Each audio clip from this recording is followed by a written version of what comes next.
Kung iikot niyo po ang inyong mga mata sa inyong bahay, makakakita pa ba kayo ng mga souvenirs? Mga alaala, memorabilia ng mga lugar na inyong napuntahan. Halimbawa, sa refrigerator, sa pinto ng mga refrigerators, may mga magnet pa po ba dyan?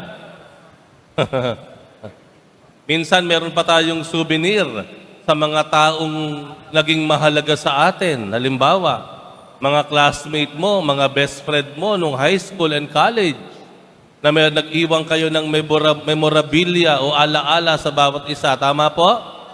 Sino po dito mga babae, sisters, ang nakatago o inilagay sa loob ng diary? May diary pa ba ngayon? O ng isang libro, yung bulaklak na binigay ng kanyang manliligaw o ng kanyang boyfriend? Meron pa bang ganun ngayon? Meron pa? Meron pa. Yung bulaklak na ibinigay ng taong napakahalaga, isiningit dun sa libro. Di ba? Kaya kada makikita mo itong mga memorabilia na iyan, nagbabalik yung inyong masayang alaala sa bawat isa. Tama po ba ako? Nakita ko napakaraming kabataan dito na inspire tuloy ako mag-share. Ayan. Pwede po bang magbigay ng personal sharing? Pwedeng mag-share ng love story? Ay, naku, lumakas ng sagot ng choir, no? Alam po ninyo, dati agad, ng unang panahon, ano? Di ba may nagbibigay tayo ng mga picture, wallet size, ilalagay saan? Sa wallet. Dati po, noong unang panahon, nung ako ay binata pa, ngayon po kasi hindi na po ako binata. Matandang binata na po ako ngayon, ano? Nung ako'y bata-bata pa at ako'y wala pa sa seminaryo, ay may binigay yung aking friend ng picture, wallet size. At ang sabi niya sa akin, alam mo, nung kinunan yan, ikaw ang nasa isip ko. Aww. Nakaupo siya sa kama. Tapos hawak-hawak niya yung una na gano'n. Ang sweet niyang tignan. At ako naman, syempre, dahil sintat irog pag-ibig love ko yan, inilagay ko naman sa wallet ko. So kada bubuksan ko yung wallet ko, wala man akong pera, at least nakikita ko siya. Dumaan ng panahon, nandun siya lagi. Pero dumating yung panahon din, we broke up. Siyempre, hindi kami obviously, hindi kami nagkatuluyan, Pero even before, after we broke up, several months after, nandun pa rin yung picture niya. Wala na kami, pero yung picture niya, hindi ko maalis sa wallet ko. Hindi ko maintindihan kung bakit hindi ko maalis, Until finally, one day, I made a decision. Tatanggalin ko na yung wallet niya. Ayan. So, tinanggal ko na po yung wallet niya. At wala na. Hindi ko na siya maalala dahil wala na yung wallet, yung picture niya sa wallet ko. At, why am I asking? Bakit ko tinatanong itong may mga memorabilia at mga souvenir? Because the Lord, iniwanan tayo ng Panginoon ng souvenir. Nag-iwan ang Diyos, ang Panginoong Jesus, ng alaala sa atin. At ano yon? Ano yon? Eucharistia. Yung kanyang katawan at dugo, saan yung tinapay at alak, ay iniwan niya sa atin. At ang sabi niya, gawin ninyo ito sa pag-ala-ala sa akin. Pero ang maganda, ang kakaiba po sa iniwanan ng Panginoon na Eucharistia, yung iniwan niya mismo ay sarili niya. Hindi litrato, hindi magnet, hindi bulaklak, hindi mamahaling bagay, kung hindi ang iniwan ng Panginoon bilang remembrance natin sa Kanya ay mismong siya. Ang kanyang katawan mismo, ngunit nasaan yung tinapay nga lamang, at ang kanyang dugo, nasaan yung alak lamang. Pero ang iniwan niya ay ang kanyang sarili para sa atin. Yun yung ating tinatanggap sa pagdiriwang ng banal na misa. Siguro tanong natin, Lord, bakit kung mag-iiwan ka ng memorabilia, bakit Bakit pagkain pa? Of all, bakit food? Bakit pagkain ang iniwan mo sa amin? Ang tanong natin. I would like to think, una, I'd like to share with you 3 things, na 3 bagay kung bakit pagkain ang iniwan ng Panginoon bilang alaala sa atin. Una, ang tinapay at alak ay mga bagay na pangkaraniwan noong panahon ni Jesus. Sila ay mga simpleng bagay. Kung papaanong ang kanin ay pangkaraniwang simpleng bagay sa buhay ng mga Pilipino, gayon din ang tinapay nung panahon ni Jesus. Hindi sila nagkakanin eh. Tinapay yung pangkaraniwan nilang kinakain eh. At ang alak, kung sa ngayon makarinig ka ng alak, inuman agad dyan, lasingan ng... Pero yung alak noon, parang kung paano natin umiinom tayo ng soft drinks ngayon. Pangkaraniwan. Parang tsaa o milk tea sa atin ng panahon ngayon. Sa makatwid, bakit pinili ng Diyos ang pagkain? Dahil ito ay mga bagay na simple at payak. Pag pinag-usapan natin ang pagiging simple at payak, ito ay pangkaraniwan. Madali nating hawakan, madali nating lapitan, walang pader na nakaharang dahil ito ay simple at payak, pangkaraniwan nating nakikita at nakakasama, ito ay madaling lapitan. Sa makatwid, ang pagdiribang ng banal na misa ay pagpapahayag ng Diyos, madali niyo akong lapitan.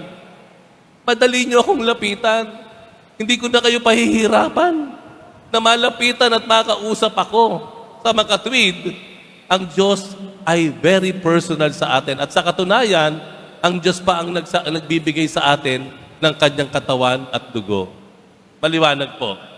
Ang unang dahilan, dahil sa naisabihin ng Panginoon sa atin, siya ay simple lamang, madaling lapitan.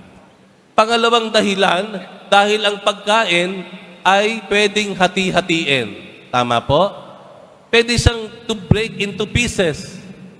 Ang pagkain, madaling hati-hatiin. At kung ano ang lasa ng isa, ng kapraso, ganun din ang lasa ng ikalawang kapraso, ikatlong kapraso, at lahat ng piraso ng pagkain na pinaghati-hati ay iisa ang lasa. Sa makatwid, ano ibig sabihin ng Panginoon? Na ang kanyang paghahandog ng sarili ay pagbabahabahagi. Ibig sabihin po, inaanyayahan tayo ng Panginoon sa banal na misa na tayo ay marunong magbahagi, mag-share. Sabi nga po, ang Pilipinas, maniniwala ba kayo ang Pilipinas mas mayaman sa Singapore? Maniniwala ba kayo doon? Maniniwala ba kayo na ang Pilipinas pwede mong ilaban sa Japan pagdating sa kayamanan? Opo, totoo po yan. Bakit? Abay sa Pilipinas, lahat po ng natural resources nasa atin. Even to other European countries, dapat mas mayaman tayo. Bakit? Abay, tayo napapaligiran ng dagat na punong-puno ng huli o at isda. Huwag ka lang mapupunta dun sa may nagbabantay ng mga Chinese vessel. Pero ang dagat natin mayaman. Ang lupa natin, magtapon ka ng binhi dyan, kahit tumalikod ka, ito ay lalagot, magbubunga. At ang pinakamalaki nating resource, mga Pilipino. Aba, hindi mo pwedeng tawaran o maliitin ang kakayanan ng mga Pilipino. Ang Pilipino, very resilient, matyaga, kayang magsakripisyo, masipag, malikhain, dedicated ang mga Pilipino. Kaya kung titingnan nyo, kung yaman at yaman lang, mayaman ang Pilipinas. Pwede nating ilaban. Pero bakit ganon? Isa tayo sa pinakamahirap na bansa. Hindi kaya ang isang dahilan, hindi na ibabahagi ng maayos ang yaman ng bansa. Hindi kaya ang dahilan, ang malaking kayamanan ng Pilipinas, naririto lang sa iilang porsyento ng mga Pilipino at the rest of the Filipinos ay wala at ay salat. Hindi kaya ang dahilan, kailangan pang matuto ang mga Pilipino na magbahagi. Ikalawang dahilan. At ikatlong dahilan, kung bakit ang Panginoon nag-iwan ng kanyang sarili bilang pagkain, sang alaala, dahil nais niyang tayo ay magkaroon ng magandang ugnayan. Anong ibig kong sabihin? Alam niyo po ba, generally sa kultura ng mga iba't ibang bansa, hindi ka basta-basta sasalo sa pagkain sa hindi mo kakilala. Ulitin ko po, sa kasaysayan po, ang mga tao hindi basta-basta kakain na magkakasalo sa iisang mesa.